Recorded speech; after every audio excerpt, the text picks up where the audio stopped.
Warning: the following context may include scary sequences of light horror and many thrills. Some gruesome descriptions involving children may be present in some chapters. Some material may be unsettling to certain audiences. But don't worry, everything will be okay. Probably.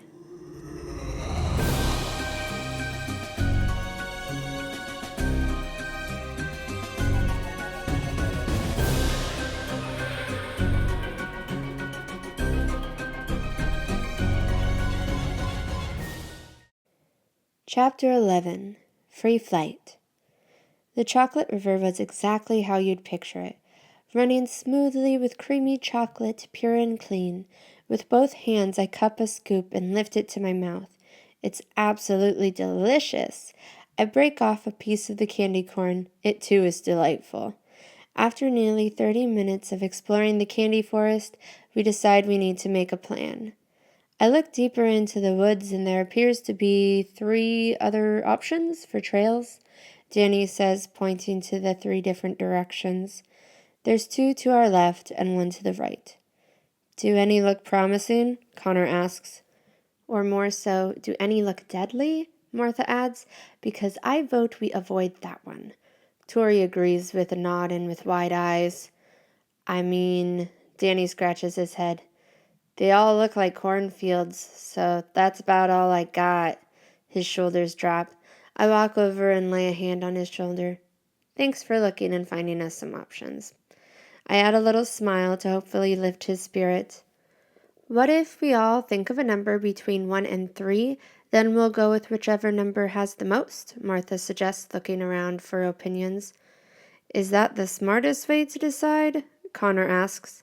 You got a better idea? She asks him, genuinely looking for ideas. He ponders, then shakes his head. Okay then, she nods. All together now. We all pick a number and then look at each other. I chose 1, Connor says. 2, Danny says. 2 for me too, Martha adds and looks at me and Tori. I chose 3, I answer. I chose 2, Tori says. 2 it is, Connor says, clapping his hands together. We should probably start. Also, keep a lookout for any more food. I need more than just candy. Same, Tori says with a queasy face and holding her stomach. I think I ate too much. The sky becomes darker and darker the further we travel, as thick, dark gray storm clouds come rolling in. A quickening in my chest causes me to shiver. Last time I got caught in a storm, I nearly died, and then nearly died again seeking shelter. Connor leads the way with Martha not far behind him. Danny and Tori stay near the end of our little pack, and I guess I'm in the middle. I don't love the looks of this trail, I say, shuddering, then hugging myself. Martha and Connor look behind at the rest of us. I know, but what choice do we have? Connor says. I agree, Martha says, coming to walk beside me. I don't love how this path is going so far, but we don't know anything about this place, and we need to get out. I sigh. She's right. Whoa. We all turn to look at Tori, who is staring off into the distance. With a slow hand, she points just above the path. There, at the end of this trail, is a dark, rocky mountain with storm clouds circling above it. How do we always pick the scary places? I say, and right on cue, it starts to rain. What a shock. Not that it looks the best, but let's see if the mountain has shelter, Danny suggests, covering his head with both hands. I wish I had a better idea, but I think that's our best bet, Connor agrees. We don't want anyone getting sick in the cold. Martha and I look at each other, shrug our shoulders, and we do as they say. Okay, well, let's hurry up then. I've had enough rain to last me a long time, Martha says, reaching out her hand for Tori. Let's run! The ground shakes as clashing thunder stretches across the sky. Bats, rodents, and other creatures flee in search for safety.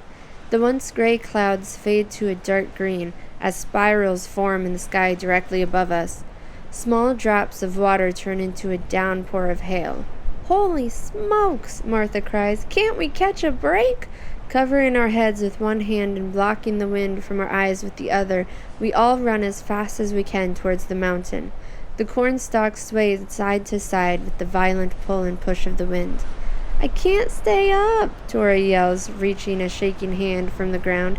Help! Martha and Danny run to grab her, each of them taking a hand. Let's go, Connor shouts, waving his hand. We're almost there. The 5 of us stumble and run, gripping each other's hand as tightly as we can. After what feels like a lifetime, we are finally just a few yards from the mountain, where an entrance to a cave sits. Well, that's convenient.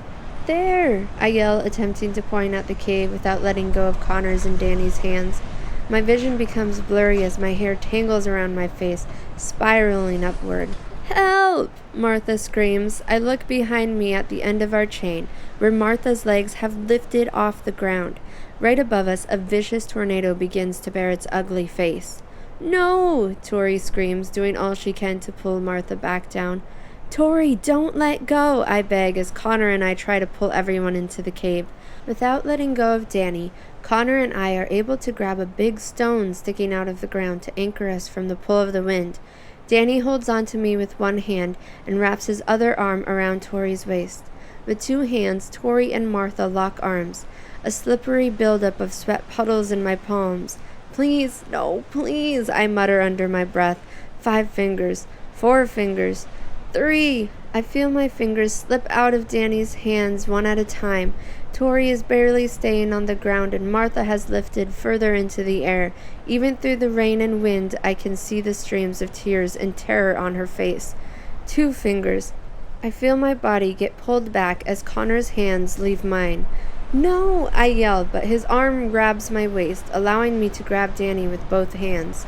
With not a second to lose, I reach out and grab Danny's belt loop on his pants. I got you, I yell. Danny looks back at me, his face as white as a ghost. Let's pull them back. Danny and I dig our feet into the ground as Connor holds tightly to the stone. With each step backwards, Tori and Martha get closer and closer to the ground. The burn in my legs is unmatched to any workout pain. I yell and run backwards with everything I've got. Stumbling back into Connor and the stone, Martha and Tori finally collapse to the ground. Stay low, Danny yells. Crawl. We all hunch over into the mud, crawling on our stomachs, gripping the grass as tightly as our fingers will allow. The wind begins to howl as the storm moves forward. Everyone, in here, Connor calls out, diving into the opening of the cave. Turning around, he stretches out his hand to help me in. Come on, Dixie, easy now. I take his hand and join him. Finally, shelter. Laying against the wall of the cave, I can hear my heart pounding louder than it ever has. I want to help. I want to make sure Martha and Tori are okay, but I can't move. My body is completely out of energy. A sharp sting appears in my head. It must have been from hitting it when I passed out. I just hadn't noticed it with the storm. Danny, then Tori, then Martha, all crawl into the cave. Martha falls to the ground, kissing it. Oh, dear heaven above, I never need to be that close to you again, Martha says, her entire body covered in sweat, hair tangled like a rat's nest, and mud staining every inch of her dress. I can't imagine I look much better. Are you okay? I barely am able to mumble. She lifts her head up off the ground just enough to look at me. Super. Connor chuckles, shaking his head.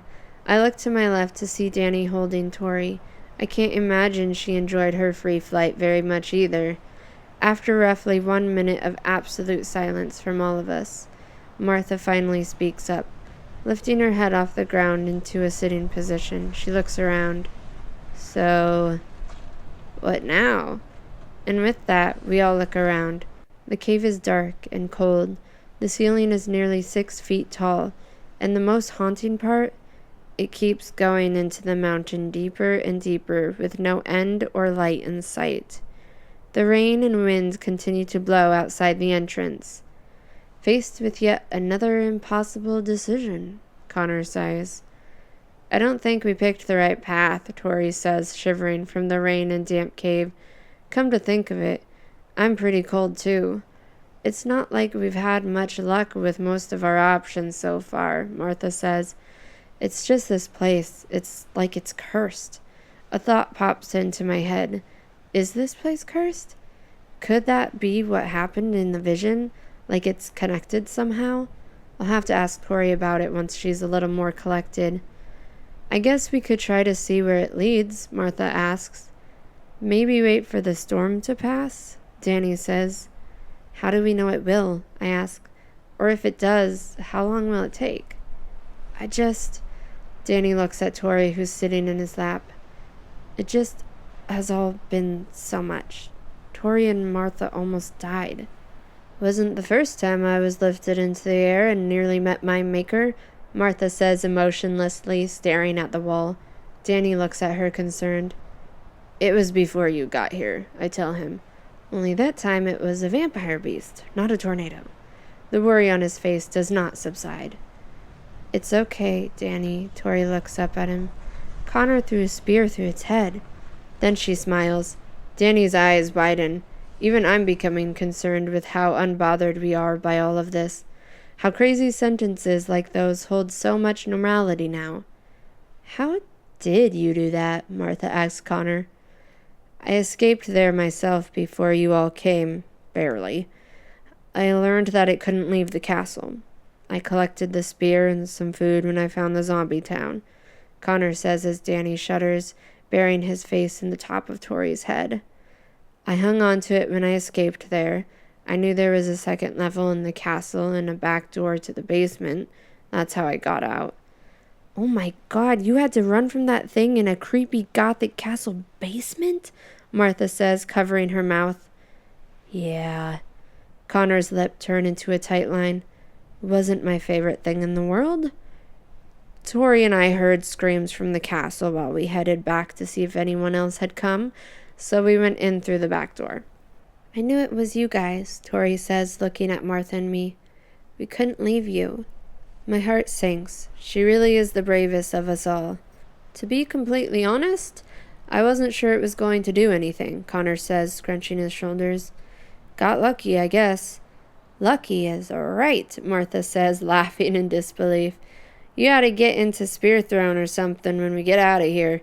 Connor chuckles and thanks her for the compliment. So, onward? Martha asks. We all take a deep breath and look at each other. Onward. Chapter 12. Howl. Tune in tomorrow.